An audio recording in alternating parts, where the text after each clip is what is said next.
بسم اللہ الرحمن الرحیم۔ السلام علیکم ورحمۃ اللہ وبرکاتہ۔ امید کرتی ہوں آپ سب لوگ خیریت سے ہوں گے۔ میرے پیارے بھائیوں بہنوں، نیا اسلامی سال شروع ہونے والا ہے جو کہ یکم محرم سے شروع ہوتا ہے، تو آج ہم آپ کے ساتھ یکم محرم کے دن پڑھے جانے والا ایک بڑا ہی طاقتور عمل شیئر کروں گی، اور یہ وظیفہ بسم اللہ شریف کا وظیفہ ہے۔ بسم اللہ میں اتنی زیادہ طاقت ہے کہ بندہ سوچ بھی نہیں سکتا۔ کسی بھی کام کا آغاز اگر بسم اللہ سے کیا جائے تو اللہ تعالیٰ اس کام میں ضرور کامیابی عطا فرماتا ہے۔ دوستوں، بھائیوں اور بہنوں، بسم اللہ میں اتنی طاقت ہے، اللہ رب العزت اپنے پیغمبروں پر 4 کتابوں کا نزول کیا، جن میں سے سب سے آخری کتاب قرآن پاک ہے، جو ہمارے پیارے نبی صلی اللہ علیہ وآلہ وسلم پر نازل ہوئی۔ تو اللہ تعالیٰ نے پہلی 3 کتابوں کا نچوڑ قرآن پاک میں رکھ دیا، پھر ساری قرآن پاک کا نچوڑ اللہ رب العزت نے سورۃ فاتحہ میں رکھ دیا، اور پھر سورۃ فاتحہ کا نچوڑ اللہ تعالیٰ نے بسم اللہ شریف میں رکھ دیا۔ بسم اللہ کے بارے میں نبی کریم صلی اللہ علیہ وآلہ وسلم کا فرمان عالی شان ہے کہ بسم اللہ میں اسم اعظم اتنی نزدیک پر ہے جتنی نزدیک پر آنکھ کی سیاہی اور سفیدی ہے، یعنی کہ بسم اللہ میں اسم اعظم پایا جاتا ہے، اور اسم اعظم کے ذریعے مانگی گئی دعا کبھی رد نہیں ہوتی۔ جب اللہ رب العزت نے بسم اللہ شریف کا نزول فرمایا تو شیطان نے اپنے سر پر خاک ڈالتا ہوا چیخ اٹھا، چلاتا ہوا بھاگ گیا۔ آپ کا بسم اللہ شریف سے رکا ہوا کام آپ کا پائے تکمیل تک پہنچا دے گا۔ جو بھی آپ کا کام رکا ہوگا، اگر آپ بسم اللہ پڑھ کر اسے شروع کریں گے تو انشاءاللہ وہ پورا ہو جائے گا۔ میرے بھائیوں بہنوں، آپ اس وظیفے کو کسی بھی وقت کر سکتے ہیں۔ آپ چاہیں فجر کے بعد کر لیں، ظہر کے بعد کر لیں، عصر کے بعد کر لیں، مغرب کے بعد کر لیں، عشاء کے بعد کر لیں، آپ کے پاس جب بھی وقت ہو آپ اس وظیفے کو یکم محرم کے دن کر سکتے ہیں۔ جو میری بہنیں بہت زیادہ پریشان ہیں، تنگ دست ہیں، مصیبتوں میں جگڑی ہوئی ہیں، تو وہ یکم محرم کے دن اس وظیفے کو ضرور کریں۔ اللہ پاک آپ کی تمام پریشانیوں کو، تمام مصیبتوں کو دور کر دے گا۔ اگر آپ نے میرے چینل کو سبسکرائب نہیں کیا، میرے چینل کو سبسکرائب کر دیں۔ میرے پیارے بھائیوں، میری بہنوں، آپ نے بسم اللہ شریف کا یہ مبارک عمل، یہ مبارک وظیفہ یکم محرم کے دن پڑھنا ہے۔ کیسے پڑھنا ہے، اس کا طریقہ کار اچھی طرح سن لیں اور سمجھ لیں، اور اس کے فائدے بھی جان لیں۔ اب یکم محرم کے دن آپ نے اس عمل کو اس لیے پڑھنا ہے، یہ یکم محرم سے نئے اسلامی سال کا آغاز ہوگا، اور جب آپ نے اسلامی سال کا آغاز اللہ رب العزت کے بابرکت نام سے کرو گے تو اللہ تعالیٰ آپ کے ہر کام میں آسانی پیدا کر دے گا۔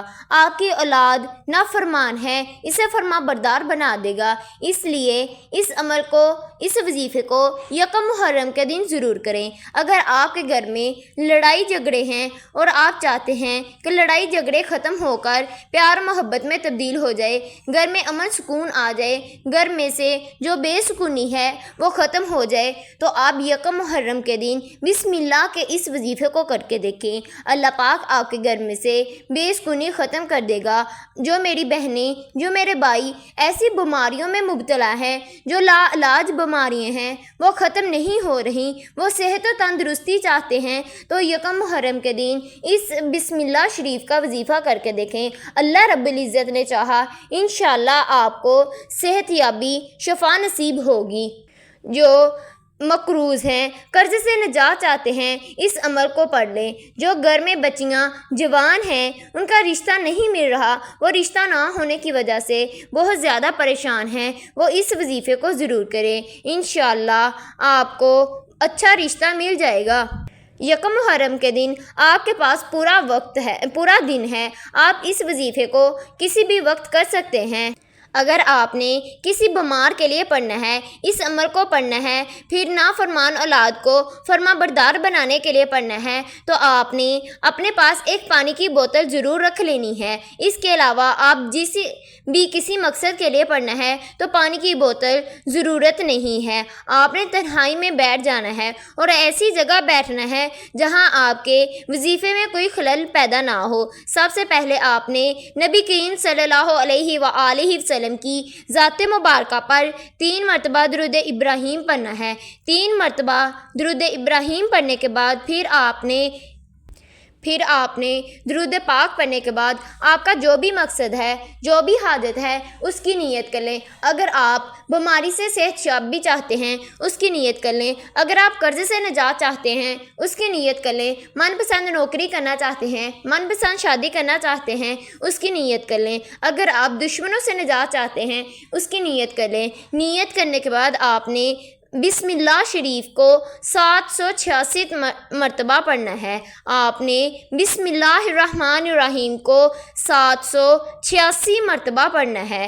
انشاءاللہ اللہ پاک آپ کی تمام پریشانیوں کو، تمام مصیبتوں کو دور کر دے گا۔ آپ نے بسم اللہ الرحمن الرحیم کو 786 مرتبہ پڑھنا ہے، اور پھر آخر پر نبی کریم صلی اللہ علیہ وآلہ وسلم کی ذات مبارکہ پر 3 مرتبہ درود پاک پڑھنا ہے، اور اللہ پاک سے اپنے لیے خصوصی دعا مانگیں۔ اور اگر آپ نے پانی کی بوتل اپنے پاس رکھی ہے تو پھر اس پر پھونک مار دیں اور یہ اس مریض کو پلا دیں یا نا فرما بردار اولاد کو پلا دیں۔ انشاءاللہ وہ فرما بردار ہو جائے گی۔ جب بھی مریض کو پانی کی پیاس لگے، آپ اس پانی کو پلا دیں، انشاءاللہ مریض بہت جلد صحت یاب ہو جائے گا۔ تو اس عمل کی برکت سے تو سارا سال آپ کے گھر میں سے رزق کی تنگی ختم ہو جائے گی۔ اگر کوئی مقروض ہے، اس کا قرض ختم ہو جائے گا۔ گھر میں اگر پریشانیاں ہیں وہ ختم ہو جائیں گی، معاملات سنور جائیں گے، گھر میں برکتیں ہی برکتیں اور تمام مسائل ختم ہو جائیں گے۔ آپ نے اس وظیفے کو یکم محرم کے دن پڑھنا ہے، لیکن اس کے ساتھ ساتھ ایک اور چھوٹا سا عمل آپ نے ضرور کرنا ہے۔ وہ آپ نے استغفر اللہ کو پڑھنا ہے، استغفار کرنا ہے، اللہ پاک سے اپنے گناہوں کی توبہ کرنی ہے۔ جو کہ بندہ اللہ پاک سے اپنے گناہوں کی توبہ کرتا ہے، گناہوں کی معافی مانگتا ہے، تو آخرت میں بھی اسے فائدہ ہوتا ہے۔ تو استغفار سے آپ کے تمام گناہ معاف ہو جاتے ہیں۔ آپ چاہیں استغفار کی ایک تسبیح کر لیں۔ آپ کو جب بھی وقت ملے ہر نماز کے بعد ایک تسبیح استغفار کی کریں، اللہ سے اپنے گناہوں کی توبہ کرتے رہیں تاکہ اللہ پاک آپ کو تمام گناہوں کو معاف کر دے اور آپ کی تمام دعاؤں کو قبول فرما لے۔ اللہ تعالیٰ کو معاف کرنا بہت زیادہ پسند ہے۔ جب کوئی بندہ اللہ تعالیٰ سے معافی مانگتا ہے، گر گڑاتا ہے، تو اللہ پاک اس بندے کے تمام گناہوں کو معاف کر دیتا ہے۔ تو اللہ رب العزت فرشتوں کو حکم دیتا ہے، تم گواہ رہنا، یہ میرا بندہ مجھ سے معافی مانگ رہا ہے، میں نے اسے معاف کر دیا ہے، اور اس بندے کی اللہ پاک تمام دعاؤں کو قبول فرما لیتا ہے۔ آخر پر میری اللہ پاک سے دعا ہے کہ اللہ پاک ہم سب کی پریشانیوں مصیبتوں کو دور کر دے۔ جن میری بہنوں کے پاس اولاد نہیں ہے، اللہ پاک انہیں نیک اولاد عطا فرمائے، آمین۔ میرے چینل کو سبسکرائب کر دیں۔ اللہ حافظ۔